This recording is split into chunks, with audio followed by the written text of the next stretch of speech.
Voilà le dernier exposé avant la table ronde qui terminera la matinée. Donc, c'est Patrick Pérez que j'invite, directeur scientifique de Valeo. Merci. Voilà, qui va nous parler de cette vision, allez, appelons-la futuriste, comme je l'ai appelée, et qui va peut-être nous dire qu'elle n'est pas si futuriste que ça. Voilà, c'est la question du véhicule autonome, avantages et peut-être inconvénients, je ne sais pas. Voilà, merci. Merci. Bonjour à tous, je suis ravi d'être là pendant qu'on est en train de s'installer pour vous parler donc du véhicule autonome, et je vais faire appel à des diapositives en anglais, vous me pardonnerez, mais je vais continuer en français. Du coup, la voiture autonome, la voiture sans conducteur, ou comme disent nos amis anglo-saxons, la voiture qui conduit toute seule, le self-driving car, est un vieux rêve, donc je vais juste revenir en arrière sur ce vieux rêve qu'on retrouve dans la littérature, dans le cinéma, etc. Et j'ai pour illustration cette publicité de 1956 pour une entreprise américaine et qui imagine donc des voitures sans conducteur. Et elle est intéressante à deux titres, cette illustration. Merci bien. D'une part, elle montre qu'on peut faire la voiture autonome sans avoir à changer la voiture complètement. En tout cas, il y a toujours, on voit un tableau de bord, un volant et des pédales. Mais ça pose également une question qui est vraiment d'actualité pour les acteurs du domaine, qui est celui de comment occuper le temps libéré pour le conducteur et les autres occupants dans la voiture. Et on imagine facilement les enjeux qu'il y a derrière. Une autre illustration qui date de 1990 et étonnamment qui est peut-être plus datée que la précédente, mais elle sort d'un film que peut-être certains d'entre vous ont vu. Donc c'est la vision du cinéaste néerlandais Paul Verhoeven dans le film Total Recall en 1990, où il imagine donc un taxi. Alors on parle maintenant de robot-taxi, mais là c'est un taxi avec un chauffeur robot. Donc c'est pas tout à fait ce que je vais vous présenter aujourd'hui. Pour que ce rêve devienne réalité, une première étape très importante qui s'est passée en Europe dans les années 80 et qui s'est étalée sur une dizaine d'années, est un projet bilatéral dans le cadre du programme Eureka, et c'était un projet qui s'appelait Prometheus, et en particulier avec des acteurs français et allemands, et qui est allé des années 86 à 95 et qui a réellement développé des véhicules. On voit un van, il y a eu aussi une version véhicule léger, avec déjà tous les ingrédients qu'on va retrouver dans les véhicules sans conducteur actuels, en particulier des caméras, des scanners laser, des algorithmes qui permettent de détecter, de comprendre où sont les autres véhicules et de commander complètement le véhicule. Je vous ai mis sur le slide que vous aurez, je ne vais pas la jouer, une vidéo que j'ai retrouvée sur Internet, sur YouTube, et qui est vraiment extraordinaire et qui, en l'espace de 10 minutes, présente toutes les avancées de ce projet. Et on voit réellement le véhicule sur autoroute en Allemagne en train de se débrouiller pas mal du tout. Et quand on pense à la capacité de calcul qui était embarquée à l'époque, c'est assez remarquable. Et il y avait déjà des réseaux de neurones à l'époque. Mais il a fallu attendre une dizaine d'années de l'autre côté de l'Atlantique pour qu'il y ait vraiment une étape également très importante qui est souvent mentionnée dans l'histoire de ces technologies-là, qui sont les challenges qui ont été mis en place par l'Agence américaine de la défense, la DARPA. Il y en a eu deux notablement, un en 2004 qui était du véhicule autonome dans le désert, donc on imagine des applications peut-être davantage militaires. Et autant que je m'en souvienne, aucun des véhicules sur la ligne de départ n'a atteint la ligne d'arrivée. Ils sont même tous arrêtés très très tôt après la ligne de départ.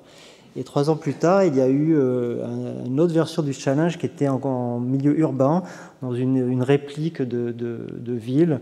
Et là, avec déjà, au bout de 3 ans, beaucoup d'avancées techniques.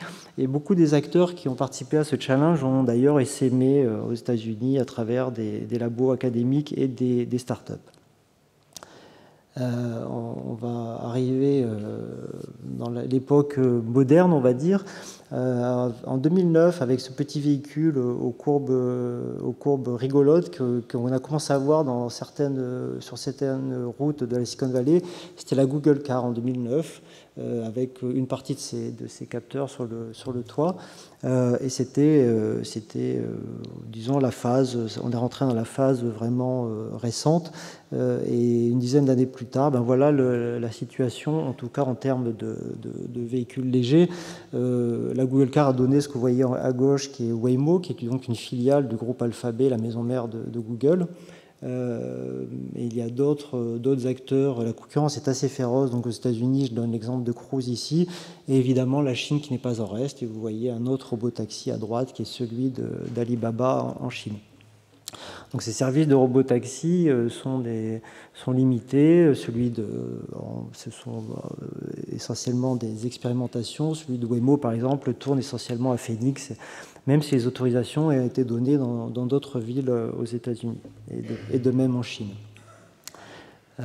Je n'ai pas personnellement eu l'occasion d'essayer, mais on trouve pour ceux que ça intéresse, beaucoup de vidéos sur Internet d'usagers de ces services.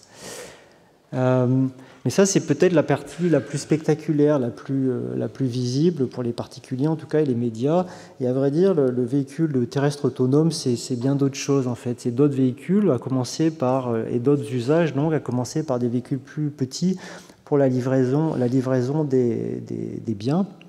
Là, vous voyez deux exemples, celui de l'entreprise américaine Nuro, et en dessous, vous voyez un véhicule qu'on a développé, une plateforme développée par Valeo pour l'entreprise chinoise Meituan de livraison à domicile.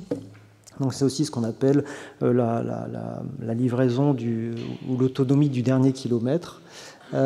Également, alors certains d'entre vous ont vu sans doute, parce qu'en France il y en a pas mal, ces navettes autonomes. Donc on est sur des trajets plus courts à faible vitesse, on va du point A au point B toujours le même. Et là vous voyez deux exemples, donc le véhicule de Navia au-dessus et celui du Easy Mile en dessous, donc deux entreprises françaises. Et pour des véhicules plus lourds, il y a évidemment la logistique avec les camions sur autoroute. Vous voyez l'exemple à nouveau de Waymo qui a une branche qui s'appelle Waymo Via pour les camions. Et puis alors des véhicules qu'on croise assez rarement, c'est des très gros véhicules de l'industrie minière, et puis dans l'agriculture également tout un tas de tracteurs, etc., qui sont de plus en plus autonomes. Et là on est sur des équipements très lourds. Donc voilà, pour vous donner une idée un peu plus complète de quoi on parle ici. Et pour faire le point, et c'est très important parce qu'on en parle beaucoup parfois dans les médias de cette façon-là, les niveaux d'automatisation de la conduite. Alors je ne vais pas rentrer dans tous les détails de ce tableau, mais c'est pour vous dire que donc, les niveaux d'automatisation de la conduite des transports sur route sont fort standardisés par la Société internationale des ingénieurs de l'automobile. Il y a 5 niveaux d'automatisation. Le niveau 5 étant le niveau ultime où on peut se passer de volant et de pédale. Ce qui est important de comprendre dans ce tableau, c'est qu'il y a la partie à gauche, la partie bleue jusqu'au niveau 2. En fait, c'est de l'assistance à la conduite. Donc, il y a toujours un conducteur à tout instant en charge. Et quand on passe au niveau 3 et au-delà, dans la partie droite en vert, on rentre vraiment dans des systèmes de délégation de la conduite qui sont de plus en plus poussés. Un autre élément intéressant, quand on passe du niveau 1 au niveau 2, donc d'assistance à la conduite, une des différences principales, c'est qu'au niveau 2, le système peut contrôler simultanément le longitudinal, c'est-à-dire la vitesse, et le latéral, c'est-à-dire la direction, ce que vous n'avez pas au niveau 1. Et après, il y a tout un tas de contextes particuliers d'utilisation. En particulier au niveau 2, ça peut être des systèmes de parking automatique, donc à faible vitesse, ou ça peut être des systèmes d'assistance du maintien de voie ou de changement de voie sur autoroute. Au niveau 3, qui est le premier niveau de délégation, où on voit que le conducteur peut être encore sollicité. Ça peut être dans des cas très, très restreints, je vais l'évoquer dans une seconde. Évidemment aussi, ce que je viens de dire entre assistance et automatisation a des conséquences sur les aspects légaux, ça sera peut-être évoqué cet après-midi. Et si on regarde sur les véhicules de particuliers qui sont actuellement commercialisés, il y a surtout sur des véhicules haut de gamme, pas mal de systèmes désormais de niveau 2, et en particulier pour les deux fonctions que j'ai évoquées, le parking automatique et le maintien ou le changement de voie sur autoroute.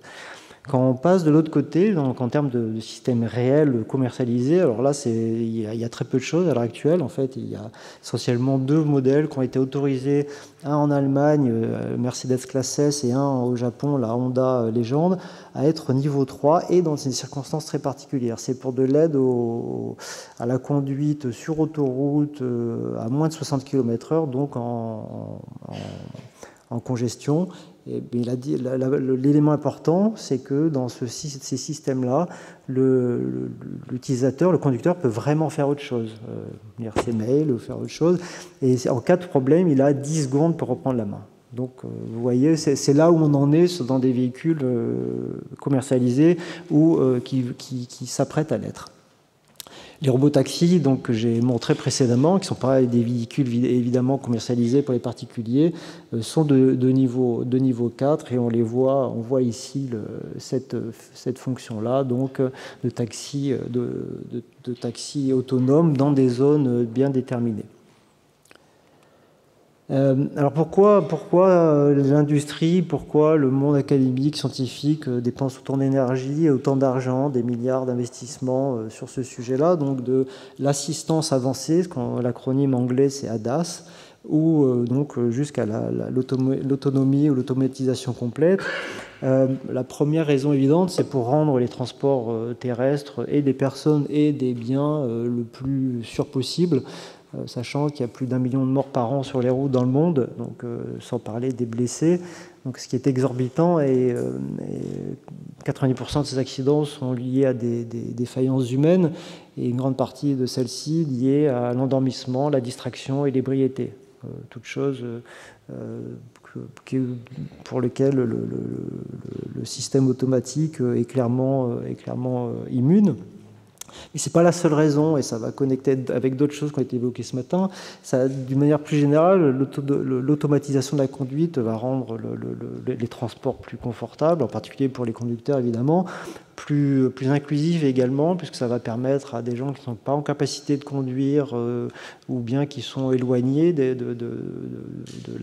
dessertes qui sont isolées, d'avoir accès plus facilement à ce genre de transport, plus efficace également, y compris dans un contexte de véhicules partagés, et à tout prendre plus durable, plus économique et plus efficient.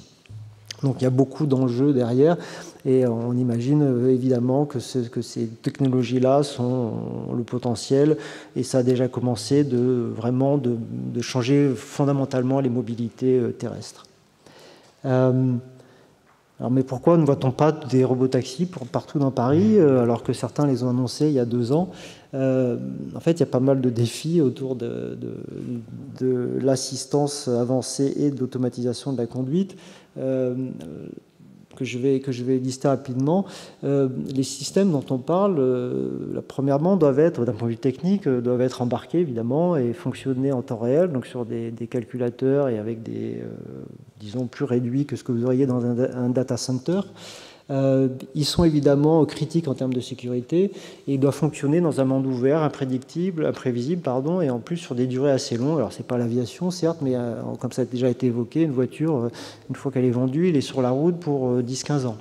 Donc ça a un impact sur les systèmes dont on parle. Et enfin, ça va être basé beaucoup sur ce qu'on appelle communément l'intelligence artificielle, donc en particulier l'apprentissage automatique, ce qui permet beaucoup de choses, mais vient aussi avec des limites importantes. Et au vu de ces prérequis ou de ces attendus, ces systèmes ils doivent avoir plein de propriétés qui sont toutes prises individuellement un défi. Ils doivent être performants, ils doivent être robustes, ils doivent être capables de généraliser à de nouvelles conditions, ils doivent être donc fiables, évidemment. Mais pour poursuivre là-dessus, ils doivent être autant que faire se peut validés de façon pointue et si possible certifiés pour être sur la route, et transparents jusqu'à un certain point pour comprendre vraiment qu'est-ce qui se passe et pourquoi une décision a été prise, surtout si elle était mauvaise. Voilà, autant de défis pour les ingénieurs, les chercheurs. Je vais essayer de vous expliquer maintenant rapidement comment fonctionne la pile logicielle d'un véhicule autonome. Ce que vous voyez ici est essentiellement quelque chose de très classique en robotique autonome, hein. Ça démarre avec des capteurs qui envoient des signaux à une intelligence artificielle désormais qui est en charge de comprendre où sont les véhicules autour les autres véhicules, les autres usagers de la route, les piétons, que font-ils, où vont-ils. Par ailleurs, s'il y a une carte disponible ou accessible, d'autres capteurs dans la voiture que sont le GPS et les capteurs inertiels permettent de localiser le véhicule sur cette carte, et on va mélanger ces différentes informations pour fabriquer une sorte de modèle autour, disons à 50 ou à 100 mètres, à une distance de 50 à 100 mètres autour de notre véhicule. Et ce modèle-là, c'est une représentation du vue de dessus, si vous voulez, où ensuite on va pouvoir essayer de prédire à 1 ou 2 secondes à l'avance quelles seront les évolutions possibles ou les trajectoires possibles des autres usagers. Et ceci étant fait, on peut enfin essayer de planifier la trajectoire de notre véhicule, étant donné la destination qui lui est fixée, et convertir ça en contrôle donc sur la vitesse et la direction du véhicule. Alors, ce qui se passe depuis un petit nombre d'années, donc cette chaîne est classique, mais ce qui est nouveau et vraiment révolutionnaire, c'est que une grande partie des premières couches, toutes les premières couches sont désormais réalisées par des réseaux de neurones. Donc, ce qu'on appelle apprentissage profond, ce sont des fonctions mathématiques de dizaines de millions, voire bientôt de dizaines ou de centaines de milliards de paramètres qu'il faut apprendre en amont à partir de données, mais qui vont contrôler donc chacune de ces couches de perception, de fusion, de prédiction, etc. Encore plus radical et plus récent, ça c'est ce qu'on appelle la pile modulaire. Plus radical et plus récent, certains cherchent désormais à avoir un seul système monolithique qui va directement des signaux des capteurs aux commandes de la voiture, avec un seul et même modèle à base donc et de réseaux de neurones et de techniques qu'on appelle d'apprentissage par renforcement ou par imitation. Donc ça c'est des choses très récentes. Alors à quoi ça ressemble en vrai, hein, je vais prendre un exemple qui m'est proche, puisque ça c'est ce que vous voyez. Il ne doit pas y avoir de son. C'est un véhicule, des plateformes donc Valeo, qui sont équipées d'ailleurs de capteurs commercialisés, qui sont par ailleurs sur des véhicules de particuliers. Et vous avez vu, je vais essayer de le rejouer rapidement, vous avez vu au-dessus la version grande distance, on traverse des continents ou des pays, et puis en dessous vous voyez la conduite urbaine, en particulier à Paris.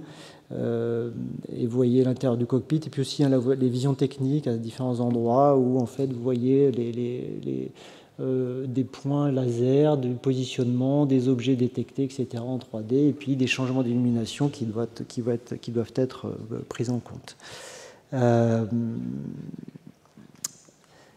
Alors, je vais essayer d'illustrer certaines des tâches, en particulier de perception, qui sont nécessaires pour réaliser ça. La perception, là, elle peut se faire en particulier avec des caméras, elle peut se faire en 2D. Sur cet exemple, vous voyez une tâche en particulier qui consiste non seulement à détecter les piétons, mais pour chacun à avoir une idée de la pose 2D, est-ce que le piéton est en train de regarder la voiture, quelle est son intention, va-t-il traverser ou pas, etc. En particulier pour les piétons qui sont proches du véhicule. Donc on voit clairement l'intérêt de ce genre d'analyse automatique. La perception peut se faire aussi en 3D. Sur cet exemple issu d'une base de données Waymo, ce que vous voyez, ce n'est pas le résultat de la perception, mais c'est ce qu'on cherche idéalement à faire à l'ordinateur. Ça, c'est des données d'entraînement. Et vous voyez donc que chaque véhicule, chaque piéton, etc. a été détecté, ou en tout cas est positionné en 3D. Vous voyez le petit parallélépipède reprojeté dans l'image, mais on a la même chose en 3D. Et donc ça, c'est une des tâches phares et difficiles à faire réaliser par la machine. Cette perception 3D peut se faire également avec des scanners laser, ce qu'on appelle des lidars. Là, vous voyez un nuage de points typique avec en haut à droite l'image correspondante. Et une fois de plus, vous voyez donc des parallélépipèdes de couleurs qui correspondent aux différents véhicules détectés ou usagers de la route. Et un dernier élément que je voulais illustrer sur la perception, c'est ce qu'on appelle le forecasting, dans la prédiction temporelle. Donc ça va un petit peu vite, je vais essayer d'expliquer. Mais en fait, là, vous voyez un exemple d'une voiture dotée de 6 caméras qui voit donc à 360. Et là, vous avez la vue de dessus, et la tâche consiste, si vous regardez essentiellement, à prédire pour chacun. Donc le petit rectangle noir, là, c'est la voiture, c'est notre voiture. Et la tâche consiste à prédire à 1 ou 2 secondes à l'avance pour chacun des utilisateurs éventuellement plusieurs trajectoires possibles. C'est pour ça que vous voyez dans certains cas, ça s'évase quand on arrive à une intersection. Et ça, c'est des tâches extrêmement difficiles à réaliser et pour lesquelles il est difficile d'avoir des données. Voilà. Alors ça, c'était pour vous dire quels sont les types de tâches. Pourquoi la perception en particulier, qui est donc le démarrage de la chaîne de conduite, est extrêmement difficile. En quelques mots, la raison est la diversité des situations, des conditions, des conditions, ce qu'on appelle des domaines d'opération dans lesquels le véhicule peut évoluer. D'un point de vue statistique, il y a des variations entre ce qui a été observé à l'apprentissage du modèle et ce qu'il va réellement rencontrer au moment du déploiement. Et puis il y a tout un tas de situations rares qui se produisent pendant la conduite et toutes sortes de perturbations. Là, juste quelques illustrations. Donc, les différentes conditions météo, la nuit, le brouillard, la pluie, et puis suivant qu'on déploie dans telle ou telle ville du monde ou tel pays, c'est pas le même type de circulation, évidemment. Et par ailleurs, il y a toutes les perturbations. On le voit sur les 2 images du haut. Vous voyez en haut à gauche un système actuel de maintien de voie sur autoroute qui est très très fortement perturbé par du soleil en face. Et à droite, vous voyez une caméra fisheye qui est une caméra assez basse sur le véhicule qui sert en particulier au parking automatique, qui peut être complètement couverte de boue avec évidemment ce que cela implique pour l'ordinateur qui doit analyser les images. Et ce que vous voyez en dessous, c'est 3 exemples parmi tant d'autres de situations que nous on comprend tout de suite, mais qui sont finalement assez rares du point de vue des données d'apprentissage. Un pick-up avec une moto à l'arrière, un camion qui porte des voitures, mais on tracte une autre à l'arrière, et puis un cycliste qui tombe sur un passage piéton. Voilà, ça c'est la vraie vie de la conduite, et à charge à l'ordinateur de comprendre ce qui se passe. Alors, qu'est-ce qu'on peut mobiliser comme outil technique et scientifique face à ces défis-là? Le premier, c'est d'avoir des capteurs multiples et complémentaires, que ce soit en phase d'entraînement ou de déploiement. Avoir beaucoup de données, je l'ai dit, une grande partie de la chaîne, voire la totalité désormais, est basée sur de l'intelligence artificielle, c'est-à-dire de l'apprentissage à partir de données. Cette donnée, elle peut être en grande quantité brute, voire en partie annotée. J'ai montré un exemple, mais ça, c'est très coûteux. Donc il faut utiliser au maximum toutes les données qu'on arrive à collecter. Une partie de ces données, d'ailleurs, peut être complétée par de la donnée synthétique ou partiellement synthétique, à base de simulation en particulier. Ça, c'est très précieux. Une chose qui semble importante et qui est une vraie question ouverte, c'est comment faire que le système soit conscient de ses propres limites à chaque instant. Est-ce qu'il a une idée de l'incertitude de sa décision? Un dernier point est celui d'équiper nos systèmes à base d'intelligence artificielle d'une forme d'explicabilité, que ce soit a posteriori ou par design. Et finalement, c'est bien de faire des choses à partir des données, mais la voiture doit, in fine, respecter le code de la route et est soumise aux lois de la physique que l'on peut essayer d'introduire à l'intérieur des systèmes comme une connaissance a priori. Un mot sur les capteurs. Donc ça, c'est l'exemple des capteurs que développe Valeo, mais la typologie est classique. Il y a en gros les caméras qui sont comme nos yeux un petit peu, donc ça on est habitué, on les comprend bien, c'est les capteurs passifs. Et puis il y a les 3 autres catégories de capteurs qui sont des capteurs actifs qui envoient quelque chose et qui reçoivent ce qui revient. L'ultrason qui envoie une onde sonore, c'est pour la perception en champ très proche. Pour l'anecdote, votre voiture qui fait bip bip, c'est pas du radar de recul, c'est de l'ultrason.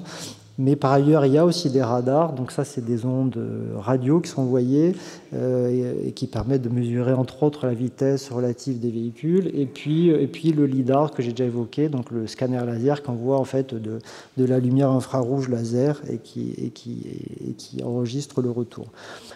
Tous ces capteurs se complètent, ils ont des résolutions, des modes de fonctionnement différents. Je l'ai déjà évoqué, la caméra peut être un petit peu embêtée par le mauvais temps, le radar pas du tout, le lidar fait une perception 3D native, enfin ils ont chacun leurs propriétés intéressantes. Mais puisque j'ai déjà montré des images de caméra et de lidar, je vais vous juste montrer un petit, à quoi ressemble un signal d'un laser, pardon, d'un radar. Là, pour le coup, le radar est dans la voiture et pas sur le bord de la route pour vous verbaliser. Et ce que je veux évoquer ici, c'est que c'est un signal assez particulier. Vous voyez la scène à côté. C'est pas évident, même pour un expert, dans le spectre d'énergie du radar que j'ai mis sous deux formes ici, donc l'azimut et la portée, et le Doppler et la portée. Donc le Doppler, c'est la vitesse relative. C'est pas évident de retrouver les signatures des différents véhicules, ou là du péton et de la voiture, mais il se trouve désormais qu'avec des progrès récents, et on y travaille en intelligence artificielle, on sait désormais quand même retrouver dans ces signaux et reconnaître les différents objets qui sont présents. Un autre outil qui est intéressant pour améliorer la perception, c'est ce qu'on appelle l'adaptation de domaine, et qui a pour but vraiment de limiter l'impact de la différence toujours présente entre les données qui vont être vues pendant la phase d'entraînement des réseaux de neurones et ceux qui seront vus une fois le système déployé.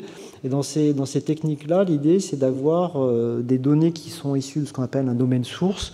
C'est des données de très bonne qualité, qui ont été annotées, très bien maîtrisées, mais qui ne sont pas forcément représentatives de ce qu'on veut. Et puis des données qui sont plus proches de ce qu'on pense voir ensuite au moment du déploiement, mais qui n'ont pas été annotées, donc qui sont moins propres. Et on veut exploiter ces deux types de données à l'apprentissage. Et l'exemple typique, ce qui va me permettre d'illustrer une autre tâche de perception, c'est celui où le domaine source, c'est des données synthétiques qu'on contrôle parfaitement avec avec de la simulation, et le domaine cible, c'est des vraies scènes, disons, de jour. Et là, vous voyez sur cet exemple, pour une tâche particulière qui s'appelle la segmentation sémantique, qui consiste, pour chaque pixel, à reconnaître la nature de l'objet au niveau du pixel, de la route, du trottoir, des arbres, du ciel, etc. Si vous apprenez un réseau de neurones sur des données purement synthétiques pour faire ça, il va, sur une nouvelle image synthétique, plutôt bien se débrouiller. En revanche, si je lui donne une image réelle, maintenant, ça va être la catastrophe. Et donc, l'adaptation de domaine consiste à exploiter conjointement au moment de l'apprentissage également des images réelles, mais pour lesquelles on ne sait pas la réponse, mais qu'on peut quand même exploiter pour obtenir de meilleurs résultats. Et ça, c'est quelque chose qui est assez précieux pour améliorer la perception. Un autre point que j'ai déjà évoqué parmi les outils précieux, c'est celui de prédire la confiance. Qu'est-ce que j'entends par là? Donc un réseau de neurones peut être devenir très fort maintenant pour détecter, reconnaître des objets, mais là où il n'est pas très fort, c'est pour savoir ce qu'il ne sait pas. Et donc l'idée, c'est de pouvoir prédire cette confiance afin non seulement d'aider la conception, au moment de la conception des réseaux de neurones pour qu'ils soient meilleurs, mais aussi au moment de leur utilisation, d'avoir une utilisation plus fiable, y compris en ayant un système qui dit « je ne sais pas » et je rends la main au conducteur, si c'est donc un système de conduite de bout en bout.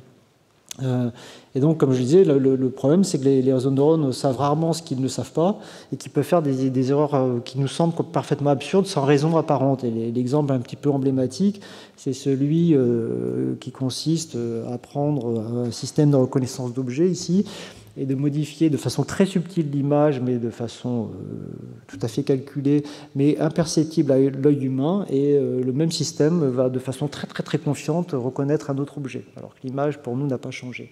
C'est ce qu'on appelle des perturbations antagonistes.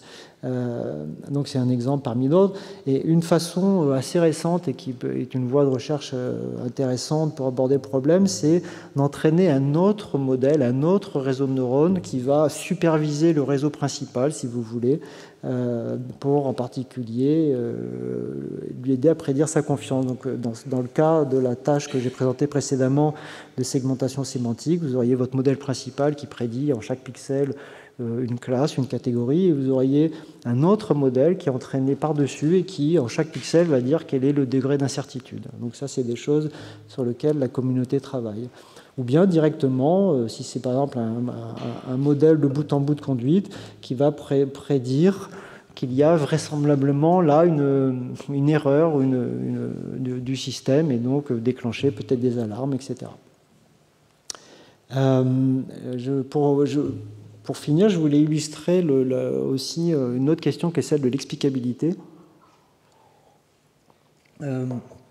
Qui donc un autre défaut des réseaux de neurones, j'ai dit qu'ils ne savent pas nécessairement quand ils ne savent pas, mais même quand ils savent faire bien, il n'y a pas vraiment de... C'est pas très facile de savoir comment ils sont arrivés à la bonne conclusion.